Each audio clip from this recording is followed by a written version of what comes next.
It's Tuesday afternoon, 2:45. On my way home from TAFE. Um, had the last 2 days at TAFE, and I've got 2 days off, and then back to it on Friday. Kind of hate these like sort of broken weeks. I mean, it's good, gives me a chance to sort of unwind and process everything I've learnt, but at the same time, I kind of just wish I could get it all in one chunk and then have my subsequent days off. This week is a crazy week for me. So apart from TAFE the last couple of days, tomorrow I'm off to the comic shop, not to work, but I'm actually going to be doing a mural. Just like doing it as like a pro bono thing, promotional. Help the shop out to promote the Halloween Comic Fest this weekend, and also to promote me as an artist. So I'll be going down, I'll have a ton of business cards, and I'm just going to take a bunch of equipment with me to get the painting done. So as you've seen, I've done a painting before where I did the mural at the brewery, which came up fantastically. This one's going to be a little bit different. I'm going to be doing it on a glass window. So I've never done it on glass, so I'm a bit nervous, but I'm also excited. From what I've been watching a ton of videos on painting murals on windows, or just window painting, and one in particular I was watching was Scott Campbell. He's a bloke from America who lives in Portland, and he's been doing window murals most of his life, from what I can tell, like 35 years or something. So this guy's got an insane amount of experience doing these, and he's got a ton of really helpful tutorials online. I actually discovered him through the Artcasters, so thank you Scott and Josh and Jeff for introducing me to him in that way. Those tutorials were really super helpful and made me feel really confident about doing this painting tomorrow. I've only got 1 day to do it, so I have to try and get it all done, in a day, which I'm daunted about because the other mural took me a little bit longer. But I'm thinking, just based on the type of mural I'm going to be doing, it's not going to be a full coverage. I'm just going to be doing a couple of sort of like spotty illustrations with some lettering. And if I stuff up, I've got a bit more forgiveness from the window, so I can just scrape the paint off and get back to it, which is very enticing. So nervous about it, but also excited about it. I'll try and I don't know if I'll be able to take footage unless I can find something to sort of wrap my camera onto. Otherwise, I'll definitely be taking some progress shots and posting them online. But yeah, really amped about it. It's going to be a lot of fun to do. And then Thursday I'm back at the shop for a day, which will be really nice. Just sell some comics, which will be great. And then Friday back at TAFE. After that, though, on Saturday, so for anyone who lives in the Melbourne area, on Saturday I'm going to be at Secret Headquarters, so the comic shop in Beaconsfield. Secret Headquarters Comic Emporium, as it's known. I'm going to be there doing a ton of free sketches. There's also going to be 5 other awesome artists contributing as well, on top of some free comic books for the Comic Fest event, on top of free face painting, free lollies, and a whole bunch of savings in store as well, so there's a whole lot going on. It's for the whole day. Shop opens at 10, closes at 5, so get in, make sure you come down, say hello if I haven't met you and you've always wanted a chance to sort of meet me, maybe even get a sketch from me or from some of the other artists. Please do come along. I look forward to meeting you guys. I always enjoy meeting everyone who watches these videos. Some of the other artists who are going to be there are Maddie Taylor, Daniel Purcell, I hope I pronounced that right, Luke Andrew and Evan Jones. So it's going to be a pretty sick lineup.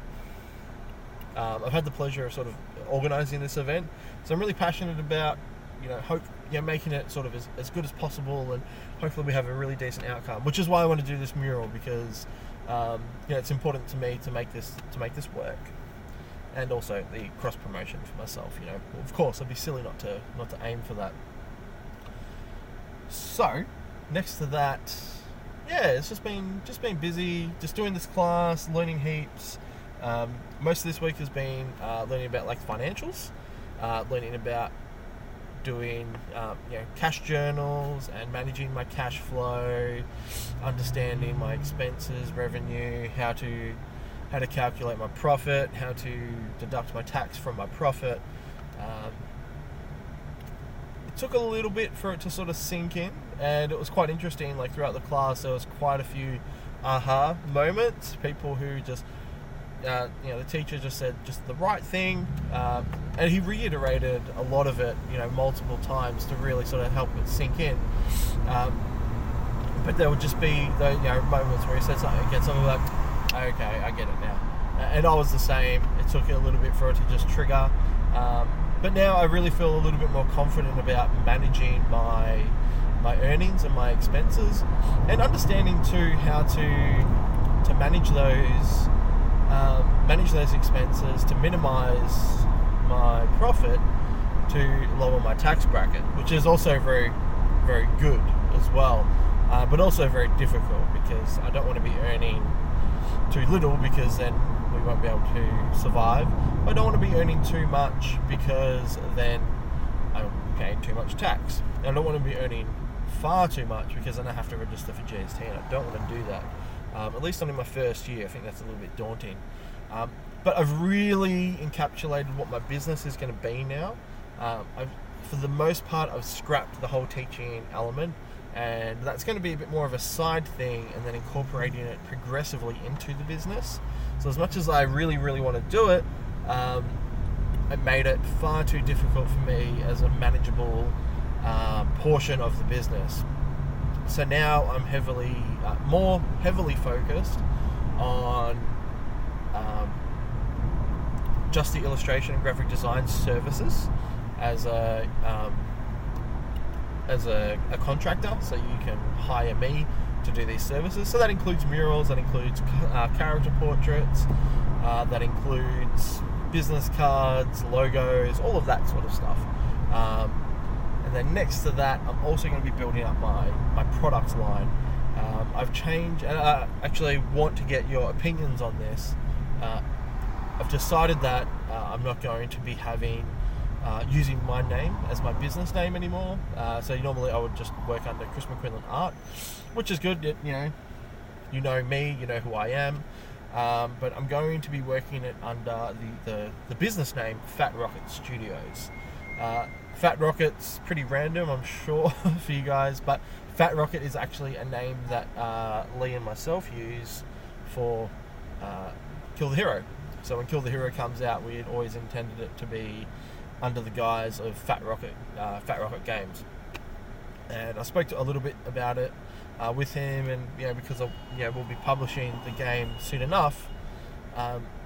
I'm like, what if I go under the company name, or the business name, Fat Rocket Studios, and then when the game comes out, we'll coincide it with my business.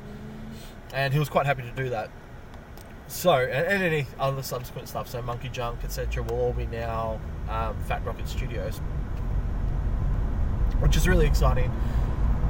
Curious what you guys think of the name and what you think of the change. It definitely means a whole new rebranding strategy.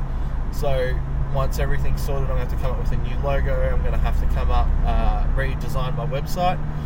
And all the content on the website will be the same. It just means that I need to develop a new logo to go with it all. So there's going to be a little bit of work going into it at the beginning to make all of that make sense. And so let me change the lanes here. There we go.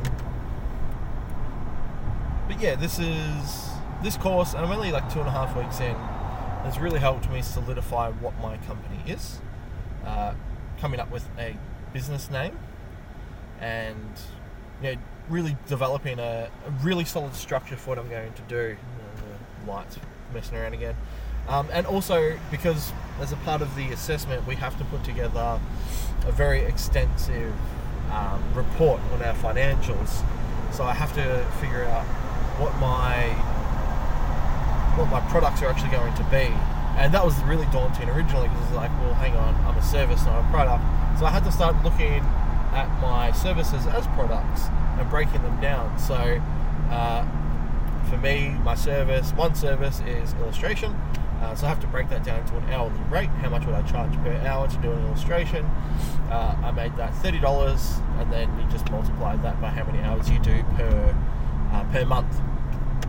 So let's say I do 10 hours of illustration a month. That is 10 hours of illustration a week. That's 40 hours of illustration. That is then $1,200 of income based off of that. So $1,200 revenue based on that estimate. Less expenses is my profit, and then my profit is, so let's say there were no expenses in that month. So I made $1,200 minus my tax, which is 19 cents to the dollar plus whatever the bracket is under how much I earn. Yeah, it's pretty hectic, but it all makes sense. I think the daunting thing is knowing that I have to pay an amount. So even though I'm earning $30, I'm actually only making like $8.1 for every $10. So really it's more like 8, 16, 24, so roughly $25. So even though I'm making $30, I'm realistically only making $25, and under that I still have to take off another bracket for there's a lump sum that you have to pay, for certain thresholds, which say, let's hypothetically, is $2,000. So I'm going to need to take a few bucks, maybe $10 out of that $10. So really I'm only earning $15. So now I have to reassess how much I'm actually charging customers, and now my rate has to go up to compensate for that. So it's, but this is good. It means that I'm very, very, very well prepared and have the knowledge to understand what I should be charging, how often I should be doing that to make it all worthwhile, etc. So very much enjoying the course. My head hasn't exploded yet. Glad I am doing it.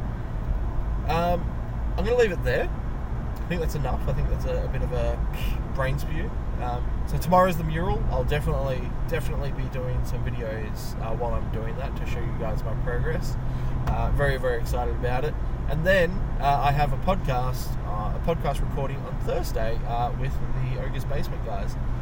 If I've forgotten to mention it on this, I will mention it now. I'm a part of a new podcast called the Ogre's Basement. I record with Dean Rankin and Maddie Taylor, two really, really awesome dudes who live near me. Both fantastic artists in their own right. Dean actually has worked on like Simpsons comics, Oggy and the Cockroaches. He has his own comic series called I forget the name. It's about bunnies though. But if you Google Dean Rankin, you'll see a whole bunch of stuff. Maddie Taylor, he's worked on a few comics. Carmen is one that I know of, and he's done a whole bunch of like psychedelic art. And I think he's doing some artwork for some really tripped out companies doing like in the States for like weed products or marijuana products. So definitely check him out too, and check me out. Why not? But yeah, check out the Ogre's Basement. We've got one episode up, and we'll have another episode up later this week, and we'll be doing weekly episodes, so be sure to stay tuned and keep an ear out for those, because they're pretty awesome. They're pretty awesome. I like them. Just if you're into pop culture and you're just into sort of funny goofiness, then you'll enjoy it. Alright, I'm at a roundabout, so I'm going to go through the roundabout because I had a break. So I can't push the stop button just yet. So now I'm procrastinating until I can push the stop button, and I'm going to push the stop button now. So I'll see you guys tomorrow. Bye.